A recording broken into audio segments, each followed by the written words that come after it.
গর্দিন স্থির সরাইখানায় বসে একে একে সবগুলো নেকড়ে মানুষ রূপ ধারণ করে খাচ্ছে মানুষের খাবার।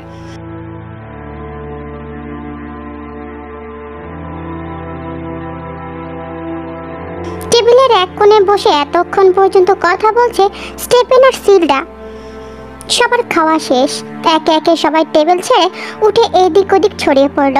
তবে স্টেফেন এখনো খায়নি, এতক্ষণে এক গ্লাস পানি খেয়েছে শুধু, সেটাও তার ভেতরে ঢুকে মুখ গহ্বর থেকে শুরু করে পাকস্থলী পর্যন্ত যেন জ্বালিয়ে দিচ্ছে। সিলডা খেয়ে উঠে 2 গ্লাস সুরা এনে একটা গ্লাস স্টেফেনের সামনে রেখে দিল। স্টেফেন এখনো চুপচাপ বসে আছে।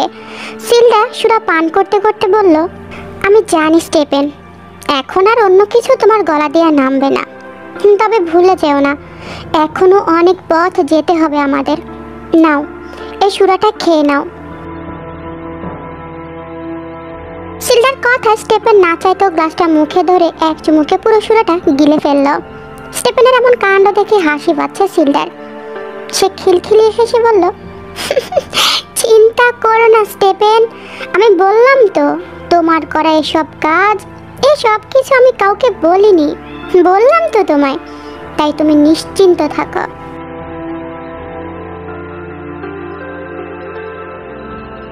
আলেকজান্ডার ভিক্টোরিয়াকে তাদের প্রাসাদ দেখাচ্ছে ঘুরে ফিরিয়ে। ভিক্টোরিয়া তার ভীষ্ময় মাখা চোখ মেলে সবকিছু ঘুরে ফিরে দেখছে।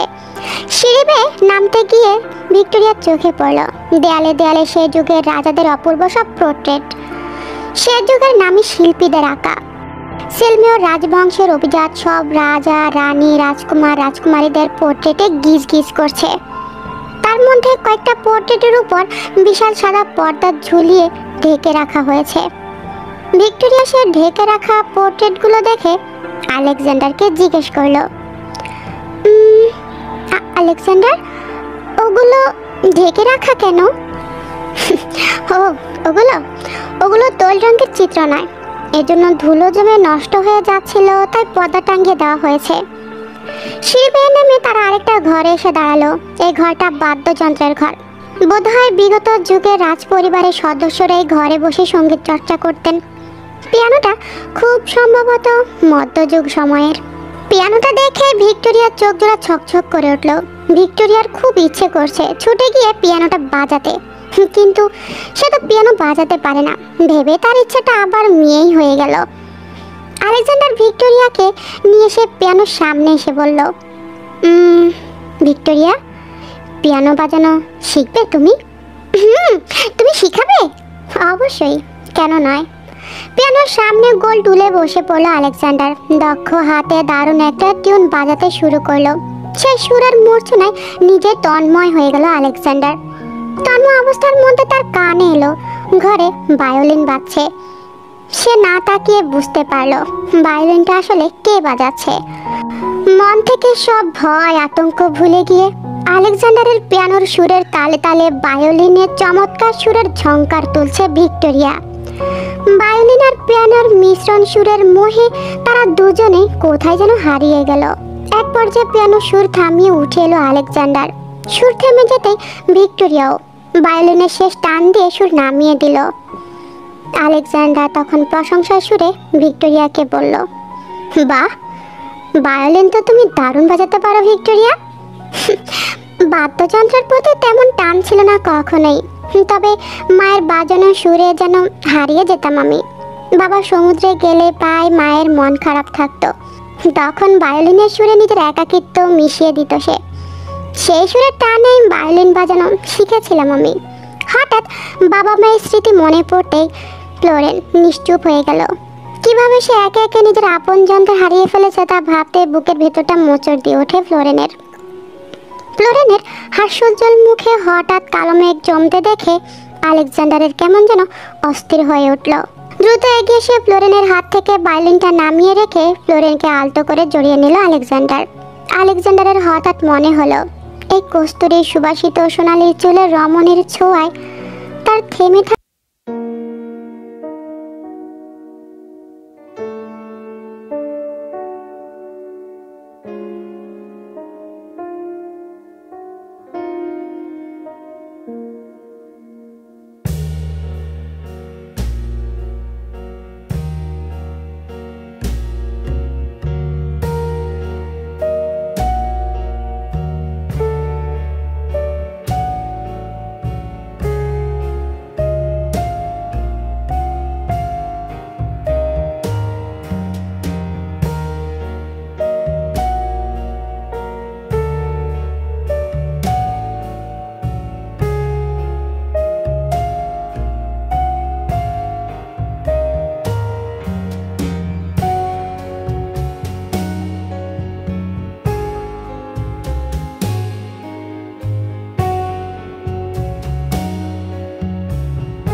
ভয় হতে থাকে।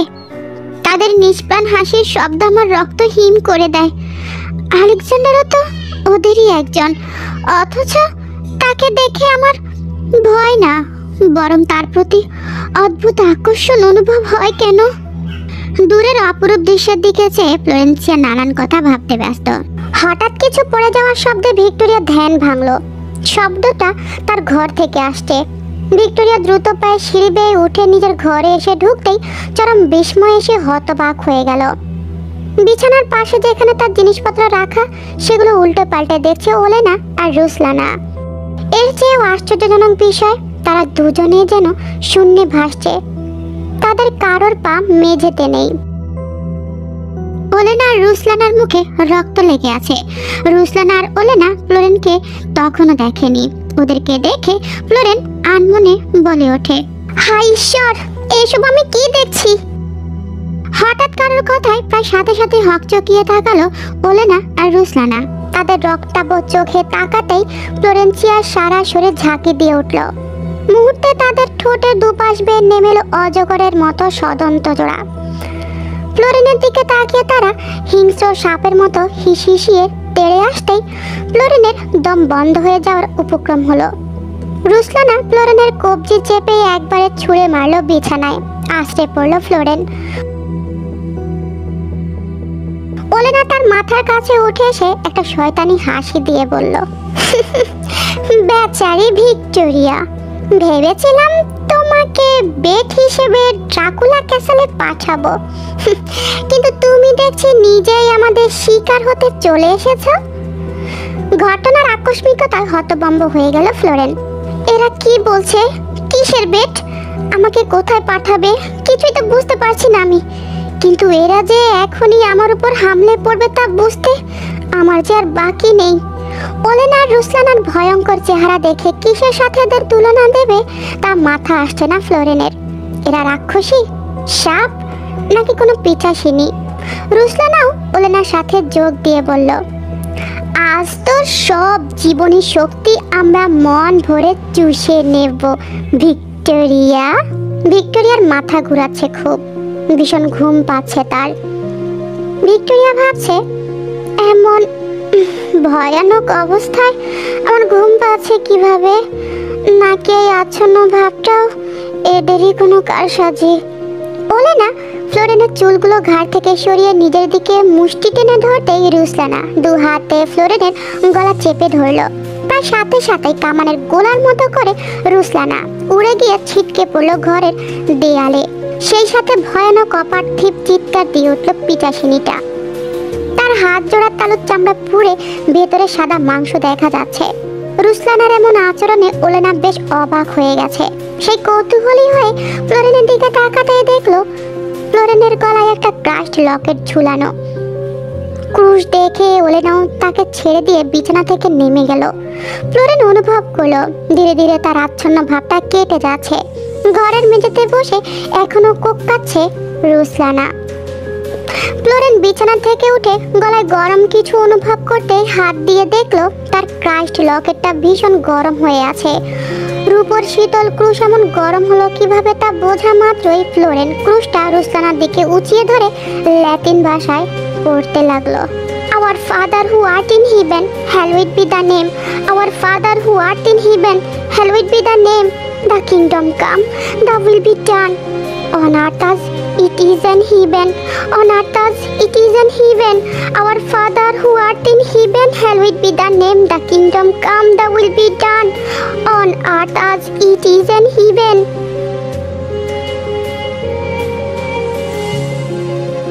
এর মধ্যে শুনতে পেল ওলেনার কর্কশ গলায় রুসলানার উদ্দেশ্যে মালদোভিয়ান ভাষায় কিছু বলছে। ফ্লোরেন ঠিকভাবে খেয়াল না করায় বুঝতে পারল না। ওলেনার সাথে সাথে রুসলানাও ছুটে গেল জানালার ধারে। জানালা খুলে দুজন লাফ দিল। ফ্লোরেন বিছানা ছেড়ে নেমে এসে নিচে তাকিয়ে তাদেরকে আর দেখতে পেল না। বেশ কিছুক্ষণ পর নিচ থেকে সা করে উড়ে দুটো বাদুড় এসে ফ্লোরেন্সিয়ার জানালার ধার ঘেঁষে উড়ে গেল। এরা ওলেনা আর রুসলানা। ফ্লোরেনের আর বুঝতে বাকি নেই যে সে নিজেই অজান্তে এক ভয়ঙ্কর মৃত্যুপুরীতে এসে উঠেছে, যেখানে তার আশেপাশে ঘুরে বেড়াচ্ছে রক্তচোষা পিচাসিনীরা। ফ্লোরেন ধপ করে মেঝেতে লুটিয়ে পড়ল। না না, আমাকে এখান থেকে পালাতে হবে, যেভাবে হোক এখান থেকে পালাতে হবে আমায়।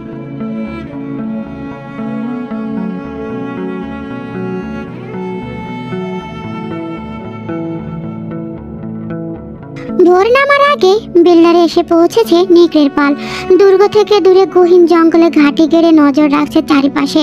নেকড়ের উপস্থিতি টের পেয়ে সে জঙ্গলের ভেতরে দেখা করতে এসেছে পিটার। তাকে দেখে নেকড়েগুলো খেপে উঠল। ওরিয়ন তাদেরকে শান্ত করে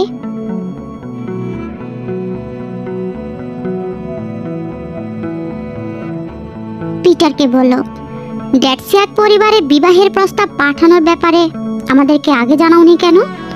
আমি নিজেই তো জানতাম না, তোমাদের কি জানাবো? ভিক্টোরিয়া ক্যাসেলে প্রবেশ করার পর সব জানতে পেরেছি আমি। তা যখন জানতে পেরেছো তখন খবর পাঠাওনি কেন আমাদের? প্রাসাদের খবর বাহিরে পাঠানো এত সোজা নাকি? হ্যাঁ, তোমরা ড্যাটসিয়াকদের বাড়িতে গিয়ে উঠেছো, আর এটা শোনা মাত্রই সন্দেহ করেছে স্যান্ড্রিন। আর তার সাথে স্যান্ড্রিন এটাও সন্দেহ করছে যে আমাদেরই কেউ খবরটা বাহিরে জানিয়েছে। এমনকি এরপর থেকে কড়া নিরাপত্তার সাথে কাজও করছেও। আমরা এসব শুনতে চাই না পিয়েত্রো। যেইভাবেই হোক মুনস্টোনটা আমাদেরকে এনে দাও। সেটা তো আরো বিপজ্জনক কাজ। ভিক্টোরিয়া ক্যাসেলে আসার পর থেকে তার সব জিনিসপত্র ঘাটাঘাটি করেছে ওলেনা আর রুসলানা, কিন্তু মুনস্টোন খুঁজেই পাচ্ছে না।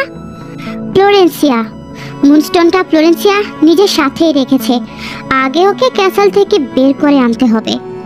তুমি আসলে মুনস্টোনটা আনতে চাইছো নাকি ফ্লোরেন্সিয়াকে? সেটা বলো স্টেপেন।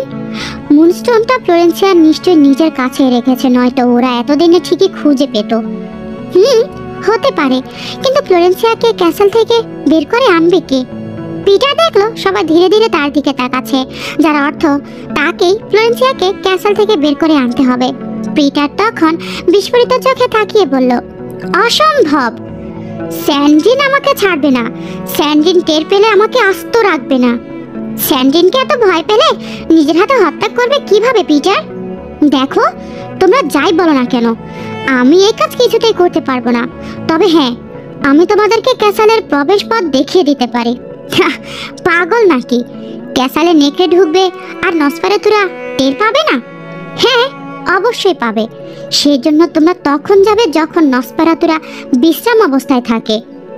মানে দিনের বেলায়? হ্যাঁ, কিন্তু প্রবেশদ্বার তো দিনের বেলায় ভেতর থেকে বন্ধ থাকে, আর সেটার চাবি নিশ্চয়ই তোমার কাছে নেই। প্রবেশদ্বার দিয়ে ঢোকা যাবে না। প্রাসাদের বেসমেন্টে অজস্র সুড়ঙ্গ আছে, তেমনি দক্ষিণের দিকে সুড়ঙ্গ দিয়ে ঢুকবে। আমি আজ রাতে সুড়ঙ্গের দরজা খুলে রাখবো। নেকড়েগুলো তার কথা সম্মতি জানালো। স্টেপেনও যেন স্বস্তি পেল এবার। স্টেপেন ভাবছে, ফ্লোরেনকে যদি ক্যাসেল থেকে বের করে আনতে পারি তাহলে এক ঢিলে দুই পাখি মারা হবে। মুনস্টোনটাও হাতে পাবো, আর সেই সাথে আমার প্রাণেশ্বরী ফ্লোরেন্সিয়াকেও।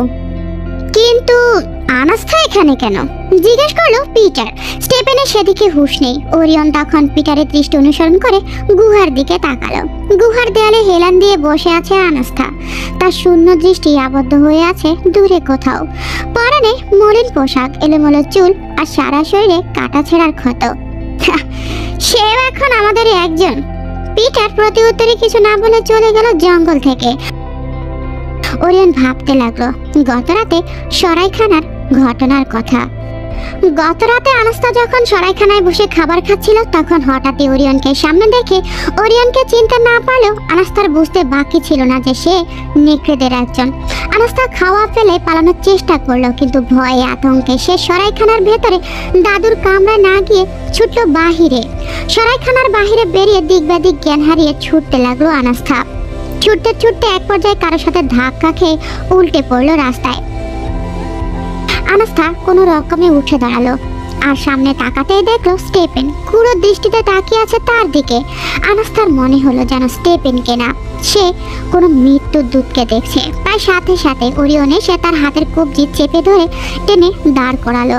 স্টেপেনকে দেখে আনাস্থা ক্রোধে আগুনে জ্বলে উঠলো। দাঁতে দাঁত পিষে স্টেপেনকে অশ্রব্য ভাষায় গালি দিতে লাগলো আনাস্থা। শয়তান, জানোয়ার, নরকের পিচাস, নরকে যা তুই। আমি কি ক্ষতি করেছিলাম তোর? তোকে আমি অভিশাপ দিচ্ছি। আর কিছুই বলার আগে গণবিদারক চিৎকার দিয়ে উঠল আনাস্থা। মাথার স্কল্পে পেরেক ঠেকার আঘাত পেয়ে মরণ যন্ত্রণা ছটপট করতে লাগলো আনাস্থা। ছটপট করতে করতে এক পর্যায়ে নিথর হয়ে পড়ল তার শরীর, ঢলে পড়ল ওরিয়নের গায়ে। মুখে রোদের আলো এসে পড়তে ঘুম ভেঙে উঠে বসলো ফ্লোরেন্সিয়া। দিনের আলো ফুটেছে। ভ্যাম্পায়াররা সূর্যের আলো বের হতে পারে না। নিশ্চয়ই কোনো অন্ধকার স্যাঁতস্যাঁতে জায়গা ঘপটি মেরে বসে আছে ফিচার্সগুলো। এখনই সময়, এখনই আমাকে পালাতে হবে। সোফা ছেড়ে উঠে সোজা বাথরুমে গিয়ে হাত মুখ ধুয়ে নিল ফ্লোরেন।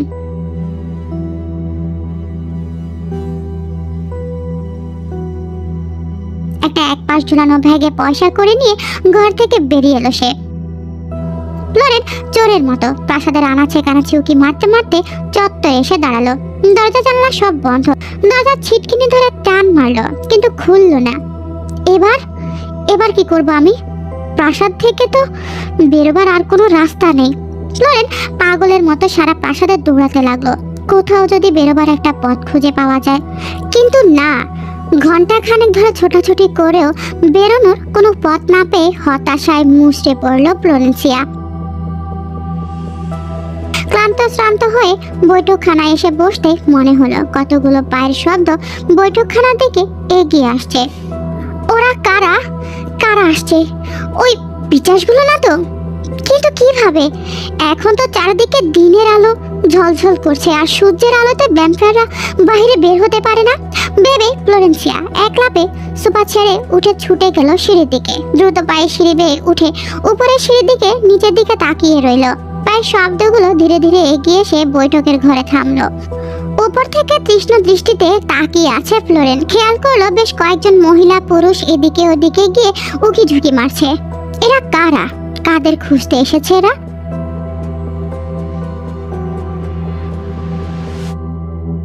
এর মধ্যে একটা পরিচিত কণ্ঠ পেয়ে চমকে উঠল ফ্লোরেন। সিঁড়ির উপর থেকে আবারও নিচে তাকাতে বিস্ময়ে আনন্দে হকচকিয়ে উঠল। আনন্দে হাত ছাড়লো ফ্লোরেন। স্টেপেন! তাই সাথে সাথে স্টেপেন এদিক ওদিক তাকিয়ে ফ্লোরেনের দিকে এগিয়ে যেতে নেয়, আর ফ্লোরেন সিঁড়ি বেয়ে নিচে নেমে আসে। স্টেপেন ছুটে গেল ফ্লোরেন্সিয়ার দিকে। উপস্থিত সকলের দৃষ্টি ওদের উপর নিবদ্ধ। তাদের মাঝে দাঁড়িয়ে ক্রোধান্বিত চোখে তাকিয়ে আছে সিলডা। স্টেপেনকে এত করে বলার পরেও এসব কি করছে সে? ও স্টেপেন, আপনি এসেছেন। আমি এতক্ষণ পালানোর পথ খুঁজছিলাম, কিন্তু ওরা সব পথ বন্ধ করে রেখেছে। চিন্তা করবেন না ফ্লোরেন্সিয়া, আপনাকে এখান থেকে নিয়ে যাওয়ার জন্যই তো আমি এসেছি। চলুন। কিন্তু আপনি ক্যাসেলে ঢুকলেন কিভাবে? আর এরা কারা? বেসমেন্টে সুড়ঙ্গ দিয়ে এসেছি। এরা আমার বন্ধু। চলুন ফ্লোরেন্সিয়া, আমাদের এখনই বের হতে হবে। ফ্লোরেন্সিয়াকে আর কিছু না বলতে দিয়ে স্টেপেন তার হাত নিজের হাতের মুঠোয় নিয়ে বেসমেন্টের দিকে ছুটল। সেই সাথে সাথে ছুটল বাকিরাও।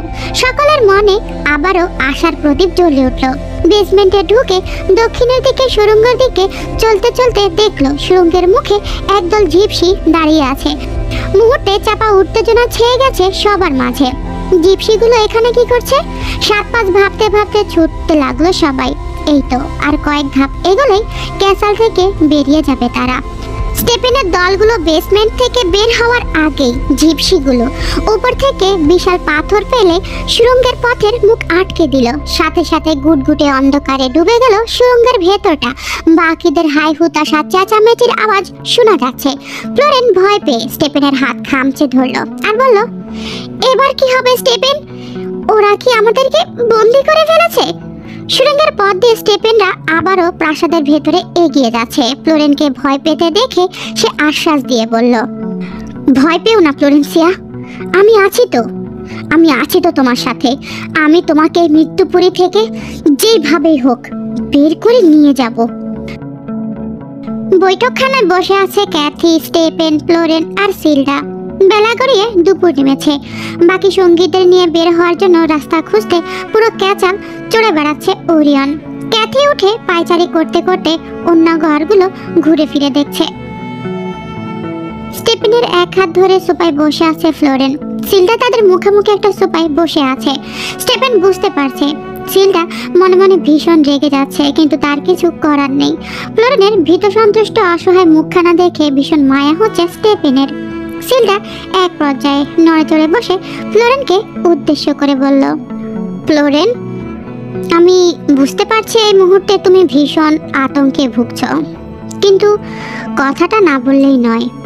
জি বলুন। তোমার দাদু জর্জ তোমাকে। সিলডা, এখান থেকে আগে বের হই, তারপর না হয় এই ব্যাপারে কথা হবে। স্টেফেনের ধমক শুনে থেমে গেল সিলডা। ফ্লোরেন বুঝতে পারছে না এরা কি নিয়ে কথা বলছে। দাদুর ব্যাপারে বা কি বলতে চাচ্ছিল সিলডা?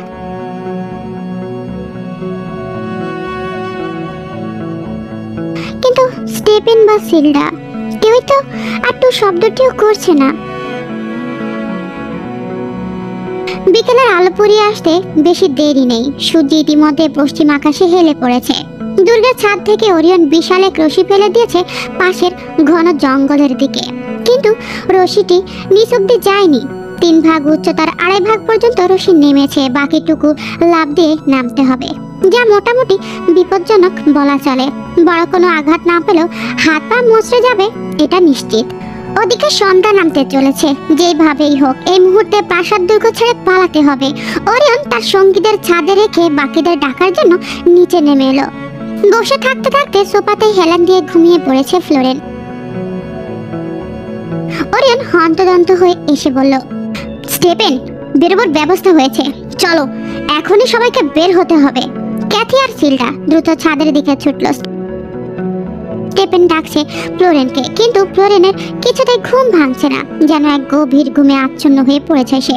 ওরিয়ন বিরক্ত হয়ে এসে বলল, ডাকার কি দরকার, ওকে টেনে তোল। স্টেফেন ফ্লোরেনের হাত ধরতে যাবে তার আগেই ওরিয়ন ফ্লোরেনের হাত ধরে হ্যাচাক টান মেরে উঠালো। তাও ঘুম ভাঙছে না ফ্লোরেনের। ফ্লোরেন এবার দাঁড়িয়ে দাঁড়িয়ে ঘুমাচ্ছে। ওরিয়ন এবার ফ্লোরেনকে তার কাঁধে উঠাতে উঠাতে বলল, তুই দৌড় দে স্টেফেন, আমি ওকে নিয়ে আসছি। স্টেফেনও ওরিয়নের কথা মতো ছুটে গেল ছাদের দিকে। ওরিয়ন ফ্লোরেনকে নিয়ে যত দ্রুত সম্ভব সিঁড়ি বেয়ে উপরে উঠছে। স্টেফেন ছাদে এসে দাঁড়ালো। সূর্য ডুবে গেছে, সঙ্গীরা আগে নেমে গেছে। ছাদে দাঁড়িয়ে আছে সিলডা। স্টেফেনকে দেখে সে ছুটে এসে বলল, দেরি হয়ে গেছে স্টেফেন, ওরা নিশ্চয়ই এতক্ষণে জেগে উঠেছে, আমাদের এখনই নামতে হবে। ওরিয়ন কোথায়? ওরিয়ন ফ্লোরেনকে নিয়ে আসছে। স্টেফেন ওদের আসার অপেক্ষা করতে চাচ্ছিল, কিন্তু সিলডা স্টেফেনকে একরকম টেনে হিঁচড়ে রশিতে নামিয়ে নিজেও নামতে লাগলো। ওরিয়ন মাত্র ছাদে উঠে এসেছে। আশ্চর্যের বিষয়, ফ্লোরেনের এখনো ঘুম ভাঙেনি। ওরিয়ন একটা রশি দিয়ে ফ্লোরেনের হাত জোড়া বেঁধে দিল, তাহলে ওকে নিয়ে নামতে সুবিধা হবে। ওদিকে অন্ধকার ঘনিয়ে এসেছে। নিচে দাঁড়িয়ে ওরিয়ন আর ফ্লোরেনের জন্য অপেক্ষা করছে সবাই। ফ্লোরেনের হাত বাঁধা হয়ে গেছে। ওরিয়ন যেই না তাকে নিয়ে নামতে যাবে, ঠিক তখনই এক ঝাঁক বাদুড় এসে তার চারপাশে চক্কর খেতে লাগলো। ওরিয়ন হতবিহ্বলিত চোখে এদিক ওদিক তাকাচ্ছে। এখন কি করব আমি? ফ্লোরেনকে তো এরা নিয়ে যেতে দেবে না। এত দূর পর্যন্ত এসে কি শেষমেশ মুনস্টোনটা না নিয়ে ফিরে যাব আমি? বাদুড়গুলোর হিংস্র দৃষ্টি দেখে ওরিয়ন যেন আরো ক্ষেপে উঠল। ফ্লোরেনকে ছেড়ে তেড়ে এলো বাদুড়গুলোর দিকে। বাদুড়গুলো চক্রাকারে উঠতে উঠতে ছাদের এক পাশে নেমে ধোয়ার মতো কুণ্ডলিতে পরিণত হলো। পাক খেয়ে কুণ্ডলি ভেদ করে একে একে বেরিয়ে এলো আলেকজান্ডার, ওলেনা, পিটার আর রুসলানা। আর তাদের অধীনস্থ কয়েকজন ভ্যাম্পায়ার ক্যাচালের নিচে অপেক্ষা করছে নেকড়েগুলোকে ধাওয়া করতে। ওরিয়ন এবার রাগে ক্ষোভে হিস হিসিয়ে উঠে পড়ল, আমরা আর কারো অধীনে থাকবো না, তোরা কেউ নিয়ন্ত্রণ করতে পারবি না আমাদের। আলেকজান্ডার সেই কথা তোয়াক্কা না করে এক নজরে ফ্লোরেনের দিকে তাকালো। ছাদের মেঝেতে লুটিয়ে পড়ে আছে ফ্লোরেন। শুভ্র সাদা তুষারে আবৃত হয়ে আছে তার শরীর। মুহূর্তের মধ্যেই আলেকজান্ডারের লালচে চোখ জোড়া ঢপ করে জ্বলে উঠল। প্রচন্ড রাগে ফুঁসতে ফুঁসতে সে তেড়ে গিয়ে ওরিয়নের গলা চেপে ধরে শূন্যে ছুঁড়ে মারল। পাথরের টুকরোর মধ্যে ছাদের রেলিং এর গায়ে আছড়ে পড়ল ওরিয়ন। ফ্লোরেনের ঘুম ভেঙেছে এবার। শীতে কাঁপতে কাঁপতে সে উঠে বসতে চমকে উঠল।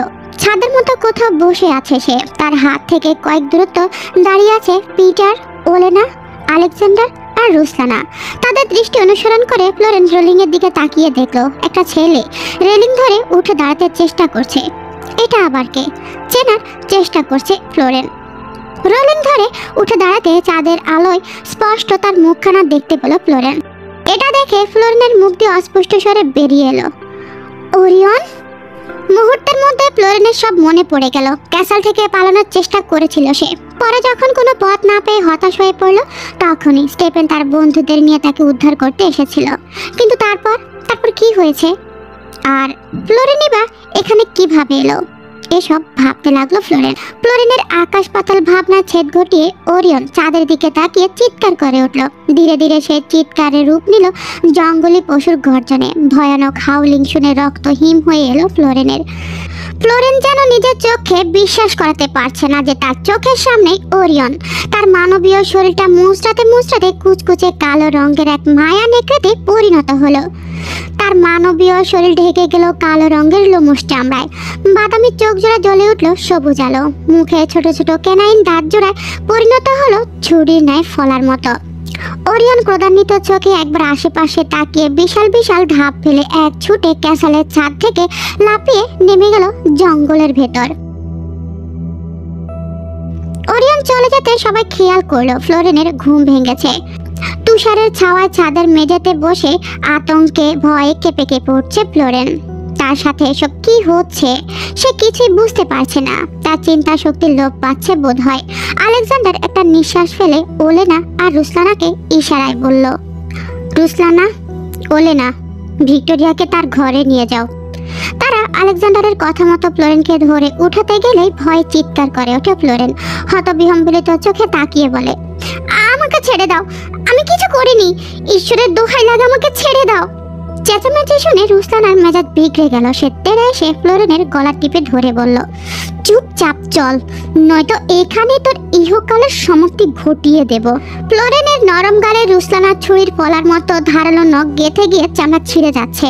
সে ছেঁড়া অংশ থেকে রক্তবিন্দু বের হতে দেখে রুসলানার জিভটা লক লক করে উঠল।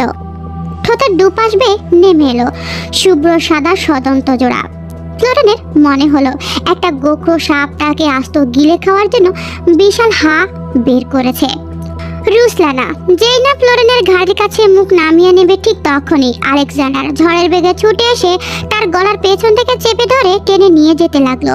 তীব্র আক্রোশে সাপের মতো হিস হিস করে ফুঁসছে রুসলানা।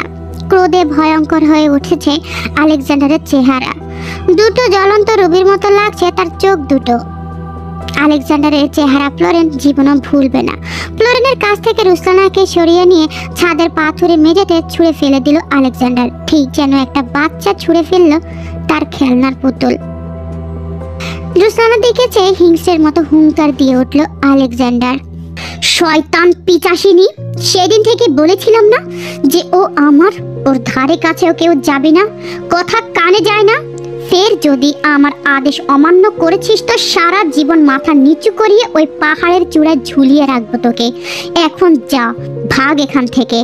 রুসলানা রাগে ফোঁস করতে করতে মেঝে থেকে উঠে দাঁড়ালো। তাকে দেখে মনে হচ্ছে রাগটা আলেকজান্ডারের উপর নয়, বরং ফ্লোরেনের উপর। রুসলানা একবার ভয়ঙ্কর দৃষ্টিতে ফ্লোরেনকে দেখে নিল, পরক্ষণে বড় পাখা মেলে উড়ে গেল আকাশে।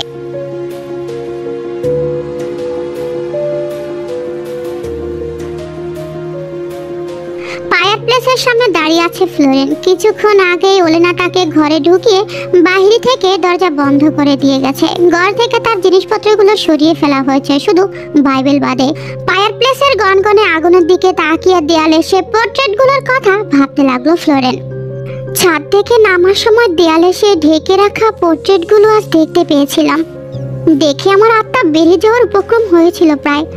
স্টেফান সিলমিউরের পোর্ট্রেট, আর এরপর একই সারিতে পরপর দেয়ালে 4টা পোর্ট্রেট টাঙানো। সেই পোর্ট্রেটের মাঝে রাজকীয় ভঙ্গিতে দাঁড়িয়ে আছে মারুকা, ওলেনা, পিটার আর আলেকজান্ডার। পোর্ট্রেটের নিচে দেওয়া আছে তাদের জন্ম মৃত্যু দিবস।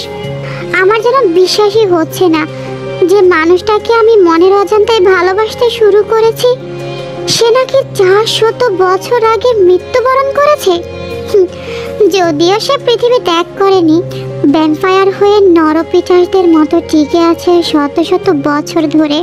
এই এক ভয়ঙ্কর সত্যি যা না চাইতেও মানতে হবে আমাকে। এই রহস্যময় পৃথিবীর অন্য সব রহস্যের একটি হলো এই ভ্যাম্পায়ার জাতি। এদের যে অস্তিত্ব আছে সেটা সচক্ষে প্রমাণ এই সেলমেয়ার পরিবার। এতদিন লোকমুখে শুনে এসেছে ভয়ঙ্কর ক্ষমতাশালী পিচাসদের গল্প, তবে মায়া নেকড়েও যে বাস্তবে আছে সেটা তো আমি বিশ্বাস করতাম না। আজ সেটাও সচক্ষে দেখেছি আমি। ভয়ঙ্কর পিচাস, ভ্যাম্পায়ার আর নরখাদক মায়া নেকড়ে। কিন্তু একটা ব্যাপার আমি ভেবে পাচ্ছি না যে এরা আমাকে বন্দি করে রেখেছে কেন। যদি আমাকে হত্যাই করতে হয়, হত্যাই করতে চায়, তাহলে কিসের জন্য অপেক্ষা করছে ওরা? আর ওরিয়ন, সে যদি নেকড়ে হয়ে থাকে তাহলে তো স্টেপেনও। ভাবতে ভাবতেই আতঙ্কে ফ্লোরেনের গলা শুকিয়ে চৌচির হয়ে যাচ্ছে। আজ এতদিন হয়ে গেল, অথচ দাদুর কাছ থেকে চিঠির কোনো উত্তর আসেনি আমার কাছে। এদিকে স্টেপেনও হঠাৎ কোথায় থেকে তার সাঙ্গপাঙ্গ নিয়ে হাজির হলো। তার তো এই ক্যাসালের ঠিকানা জানার কথা না, আর এসেছে তাও আবার ক্যাসালের পরিত্যক্ত সুড়ঙ্গর পথ দিয়ে। এই ক্যাসালের কেউ না চেনালে তো বাহিরের কেউ ওইসব শতাব্দী প্রাচীন পরিত্যক্ত পথ চিনবে না। আর ক্যাসালের কেউ যদি ওদেরকে ভেতরে প্রবেশ পথ দেখিয়ে দেয়ও, তাহলে তার উদ্দেশ্য কি? গভীর চিন্তায় পড়ে গেছে ফ্লোরেন। এই ভ্যাম্পায়াররা আমাকে পালাতে দিচ্ছে না, আমার নেকড়েগুলো আমাকে নিয়ে যেতে চাচ্ছে। এদের কাউকে আর বিশ্বাস করতে পারছি না আমি। মনে হচ্ছে আমাকে কেউ ব্যবহার করে ভয়ঙ্কর কোনো উদ্দেশ্য হাসিল করতে চাচ্ছে, এই দুই পক্ষই। কিন্তু সেটা কি? আর আমার সাথে ওদেরই বা কিসের সম্পর্ক? ফ্লোরেনের ভাবনার মাঝে দরজা খোলার শব্দ শোনা গেল। পেছন ফিরে দেখলো দরজা খুলে ভেতরে ঢুকেছে মারুকা। এবার আর ভয় পেল না ফ্লোরেন। এতদিন ফ্লোরেন দ্বিধায় ভুগছিল যে এরা আসলে কারা। আজ তাদের পরিচয় জানতে বাকি নেই তার। আর সে এও জানে ভ্যাম্পায়ার থেকে বাঁচতে হলে কি করতে হবে তাকে। মারুকা এগিয়ে এসে ফ্লোরেনের মুখোমুখি দাঁড়ালো। তাতে বিন্দু মাত্র বিচলিত হলো না ফ্লোরেন। তার এই সাহসী ভাবভঙ্গি দেখে বেশ অবাক হলো মারুকা। মুখে অদ্ভুত এক পৌঁছাসিক হাসি ফুটিয়ে বলল, তোমাকে প্রথম দেখে বুঝেছিলাম বেশ সাহসী মেয়ে তুমি। নইলে কি জর্জই মূল্যবান জিনিস তোমাকে দেয়? মারুকার মুখে মূল্যবান জিনিসের কথা শুনে ফ্লোরেনের কপালে চিন্তার ভাঁজ পড়ল। আমার দাদু আমাকে কি দিয়েছে? মারুকা এবার ফ্লোরেনের চারপাশে চক্রাকারে হাঁটতে হাঁটতে বলল, দেখো, তোমার সাথে আমাদের কোনো শত্রুতা নেই, আর না ছিল তোমার দাদুর সাথে। কিন্তু যত নষ্টের হেফাতো সে নিজেই। মাথা মোটা বুড়োটা নিজেই নিজের সমাধি খুঁড়েছে। কি বলতে চাচ্ছেন পরিষ্কার করে বলুন। এইসবের মধ্যে বারবার আমার দাদুকে টানছেন কেন আপনি? তোমার দাদুকে টানবো না তো কাকে টানবো খুকি? চুপচাপ লক্ষ্মী মেয়ের মতো মুনস্টোনটা আমাকে দিয়ে দাও। চমকে উঠল ফ্লোরেন। মুনস্টোন আবার কি? কিসের কথা বলছে এই পিচাসিনী? দাদু আমাকে যে লকেটটা দিয়েছে সেটার কথা বলছে না তো? যত তাড়াতাড়ি দেবে তত তাড়াতাড়ি তুমি মুক্তি পাবে। অবশ্য এছাড়া আর কোনো উপায় নেই তোমার কাছে। ফ্লোরেন এবার অসহায় চোখে তাকিয়ে বলল, তার মানে এই মুনস্টোনের জন্যই আমাকে এখানে আনা হয়েছিল?